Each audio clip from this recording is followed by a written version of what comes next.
Thank you very much, Mr. Chairman, and I want to thank you for holding the hearing. It's timely, and I hope we'll be able to do a few more of these. The economics of energy supply are always challenging. But let me speak specifically, since Mr. Buchanan gave me the opening when he talked about the bigger picture. New England, that's part of the bigger picture.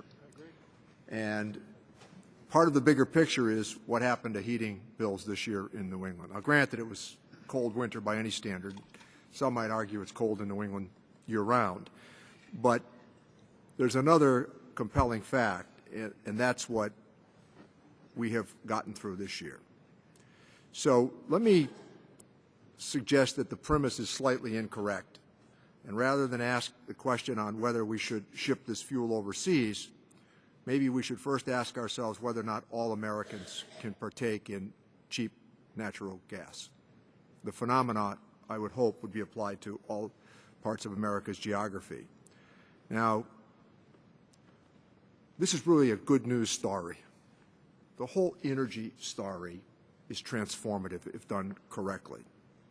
And the opportunity here to really embrace what those of us in America have talked about now since the gas lines of the Nixon years, energy independence, so that we might not send America's sons and daughters off to defend oil. Instead, what we produce here in America ought to make us not only independent in terms of the economics of the situation, but more independent in terms of some of the positions we've been compelled to take. Now, but in New England, the shale gas boom really has not been felt very well. And in fact, this year, despite all the talk of energy pricing across the country, people in New England this year actually paid more than we've paid in the past. Now, I understand oil is an international commodity. It's tough to score it in terms of markets, but not to miss the point that domestic production could alleviate some of this opportunity. So in New England, capacity is a question. And it may only get worse as natural gas forces other power sources to go offline. I mean, what's interesting here is the impact that natural gas is having on nuclear development and on coal. And those, as all of us would agree, are factors of the marketplace and that opportunity.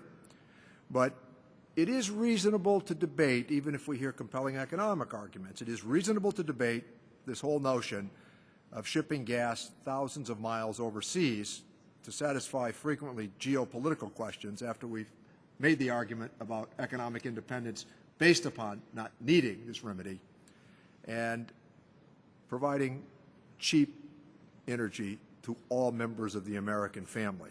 So I give it to you as panelists to give me your 2 seconds on it, or 2 minutes. Thank you, Mr. Neal. There have been 3 major studies on the impact of increased LNG exports, 2 by the government, 1 by Dow, which is an opponent of increased exports. All 3 of them found that under a level of exports of which we are going to exceed with the already approved facilities, that there would be anywhere from a 14% to 35% increase in natural gas prices. In other words, we'll be taking our gas, sending it overseas. The natural gas companies will make more money because they can get a higher price for it in Europe or even a much higher price in Asia, while domestic natural gas prices will rise, which means electricity and heating prices here will rise, as well as harming manufacturing. So that's something to consider, that all 3 of these major studies, 2 by the government, 1 independent, have all found the same thing. You know, I think that we got to keep some stuff in perspective. I mean, the United States, for better or worse, is going through a supply shock, the good parts and the bad, right? And so the comment I made about sort of propane shortages, heating oil prices, or heating oil and heating and gas and natural gas costs in the Northeast are part of this story, that we are producing gas in places where we didn't think we ever would be, and we're needing it in places where, you know, we don't have the infrastructure to get it there. And so we are an energy abundant country now, not exporting any LNG, and we're experiencing some situations that raise us questions about sort of the redundancy and the ability of our infrastructure to respond. We should cut ourselves some slack. This has happened over like a 5-year period of time. It's an enormous resource boom, and we're going to feel some of the adjustments from that. The broader policy question is, what do you do to sort of take advantage of the boom? Do you try and sort of keep, resources here and control prices. We used to have price controls in this country. It didn't go very well. It ends up stymieing supply, right? And so the question is how do you perpetuate producers to produce more of this resource, but then also for us to make the right infrastructure decisions and the right domestic, decisions with nuclear, coal, the rest of it, to sort of meet our needs at home. And that is a very complicated conversation for us to have. We are in a far different position than we were. We're not growing as fast. We have a very active debate on where we should be heading in terms of carbon emissions. And we've got a major resource boom that the entire world is looking at and saying, gee, how do we replicate?